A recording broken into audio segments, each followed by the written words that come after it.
Alors, je disais que tout d'abord, je souhaitais la bienvenue à nos consoeurs et confrères venus de Casablanca ou d'ailleurs de partout du Maroc.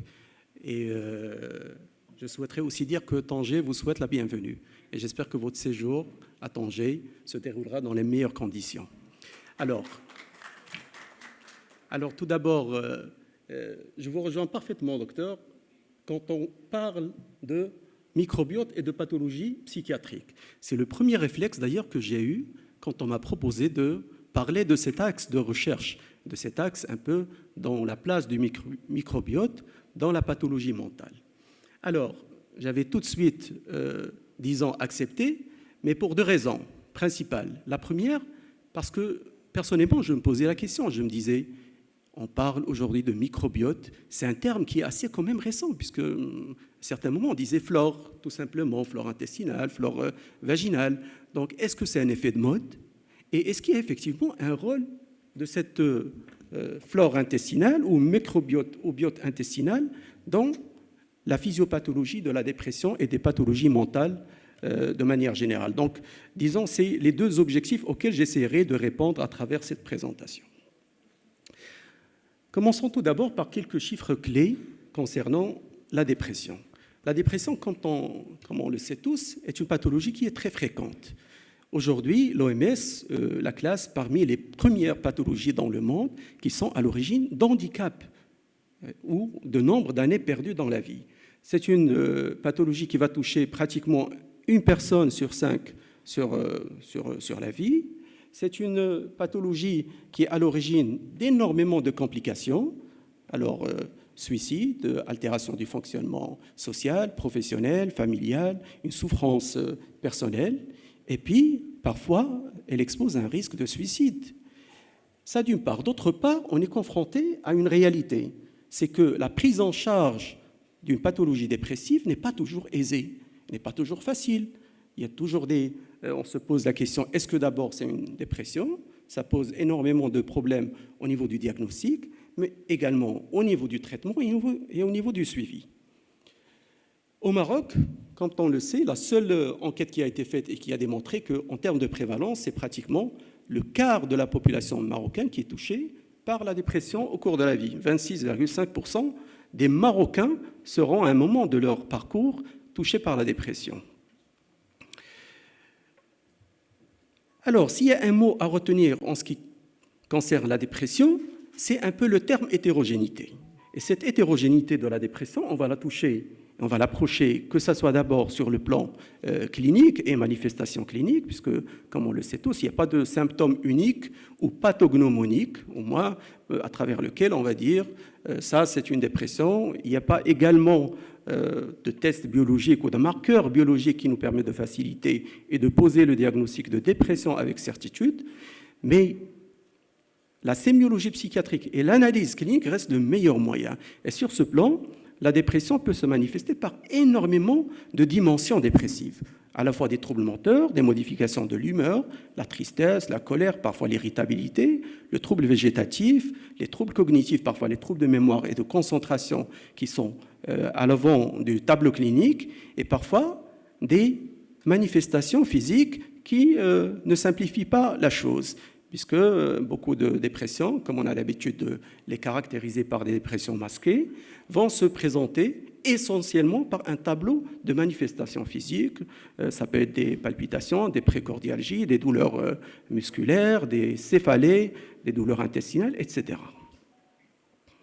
Et parmi d'autres, tout à l'heure, professeur Joté Taheri, il parlait du syndrome de l'intestin irritable. Et sur ce plan, on remarque qu'il y a quand même une énorme comorbidité, une cofréquence entre la présence de dépression et la présence de syndrome de l'intestin irritable. Et à mon avis, ce n'est pas un hasard, puisque ça va nous permettre de se poser la question, comment ça se fait qu'il y a une comorbidité quand même qui est assez fréquente entre les deux entités? Alors, sur le plan de diagnostic positif, le diagnostic positif, ça a été structuré et posé par les classifications internationales, que ce soit la CIM-11 ou le DSM-5, et qui ont définit le diagnostic positif de la dépression par la présence d'un certain nombre de symptômes.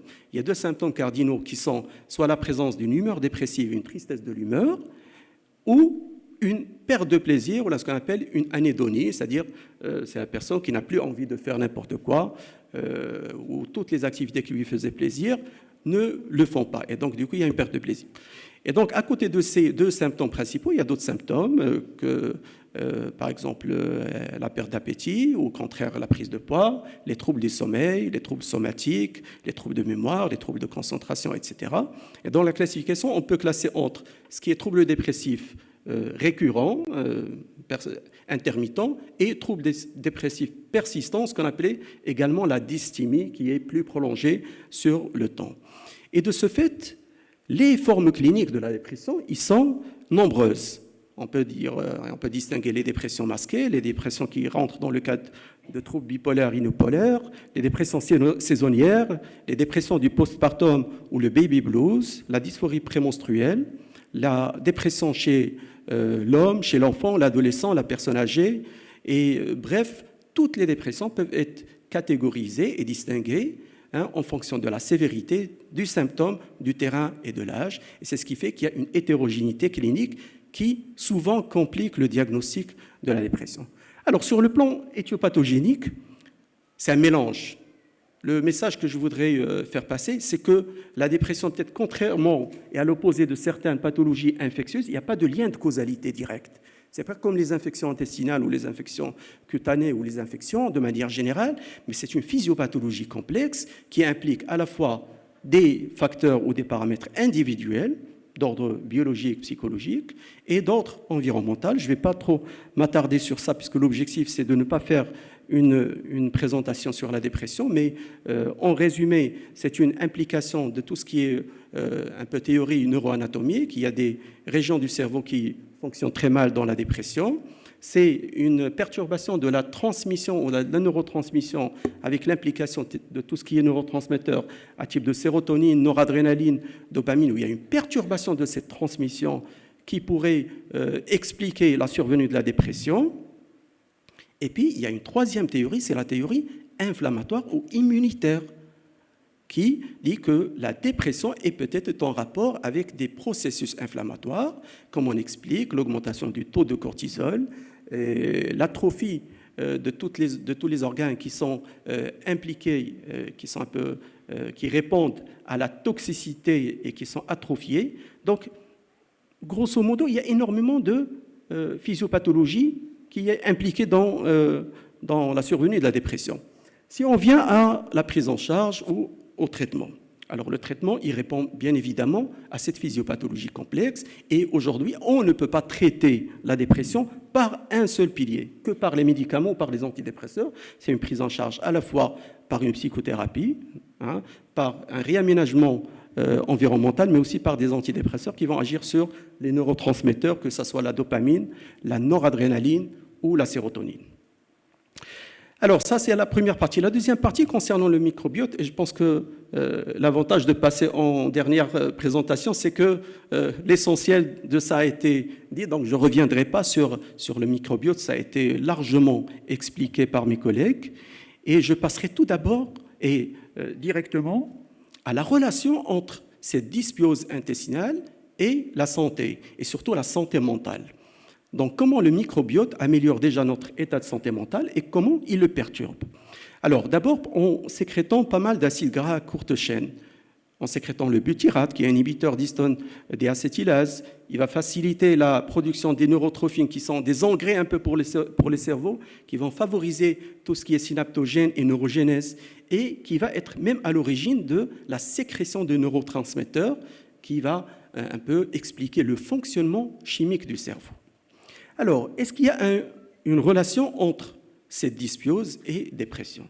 Alors, toutes les études qui ont été faites, et je parlerai de la première qui a démontré qu'il y a effectivement des anomalies dans la diversité du microbiote chez les patients dépressifs, avec une réduction de l'abondance des frémicutes par rapport au sujet sain, un déclin de la croissance des genres Faecalibacterium et une surreprésentation des bactérioïdes, des protéobactéries et des actinobactéries dans les échantillons fécaux des patients atteints de dépression.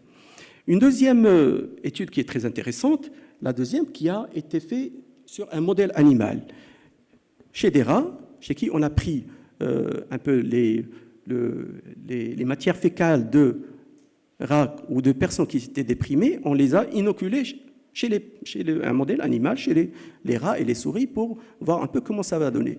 Et on s'est aperçu que le fait d'inoculer ces matières fécales de patients déprimés entraîne également de la dépression chez les souris. Et ça oriente déjà, on se dit qu'il y a quand même une explication, il y a une hypothèse qui expliquerait la survenue de la dépression et le lien avec le microbiote.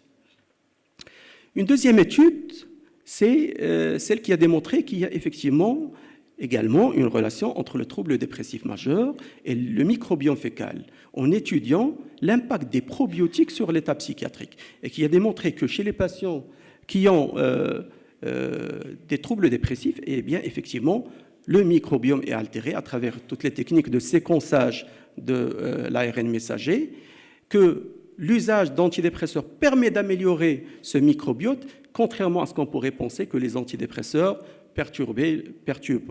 vont perturber en quelque sorte cet équilibre microbiotique.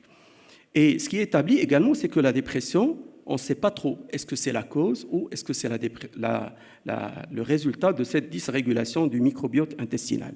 Ce qui nous pousse à émettre une hypothèse, c'est que sur l'axe, ce qu'on appelle l'axe cerveau-intestin, c'est par lequel on désigne un système de communication bidirectionnelle entre le microbiote intestinal et le système nerveux central, qui va influencer l'état d'humeur sur le plan de cognition, mais sur le plan également émotionnel, mais via des mécanismes hormonaux. Aujourd'hui, c'est très bien explicité, c'est très bien démontré cet axe de communication entre le cerveau. Cependant, les études n'ont pas révélé avec certitude si cette interconnexion entre le cerveau et l'intestin, est-ce qu'il était bidirectionnel et laquelle a précédé l'autre.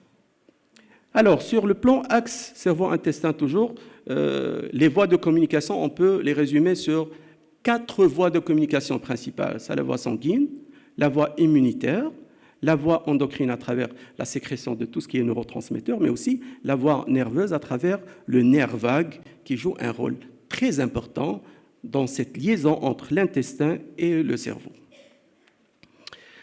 Alors, la dépression, on peut la résumer comme étant cette altération, cette dysbiose qui peut être secondaire soit de manière générale à des facteurs déclenchants énormes. Il n'y a pas de cause pour la dépression, il n'y a que des facteurs éthiopathogéniques. Ça peut être un style de vie qui est pathologique, la survenue d'une période de stress, d'infection, la prise d'antibiotiques qui vont altérer cet équilibre microbiotique et qui va être à l'origine d'une altération de cette communication entre le cerveau et l'intestin et par conséquent la survenue de dépression. Donc la question, c'est comment faire pour inverser ce cycle? Si c'est ça la physiopathologie, comment on peut agir? Alors, comment améliorer le fonctionnement? Ça a été dit tout à l'heure, l'usage des probiotiques, l'usage également des prébiotiques. Et sur ce plan, les probiotiques, effectivement, c'est eux qui ont bénéficié du maximum d'études qui vont démontrer cet aspect-là. Et effectivement, ils ont démontré qu'il y a un effet positif de l'administration de ces probiotiques sur l'amélioration des comportements un peu dépressifs chez le modèle animal.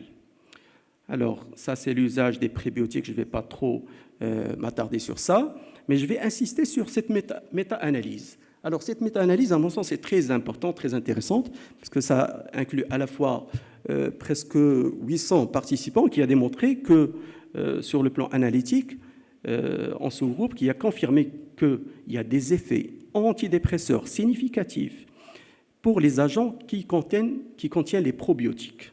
Donc, il y a un effet positif. Toutefois, il y a quelques éléments à souligner. D'abord, c'est que les patients atteints de dépression légère et modérée, c'est eux qui ont bénéficié du traitement et des effets plus importants, comparativement aux personnes qui avaient des dépressions, par exemple, mélancoliques et majeures.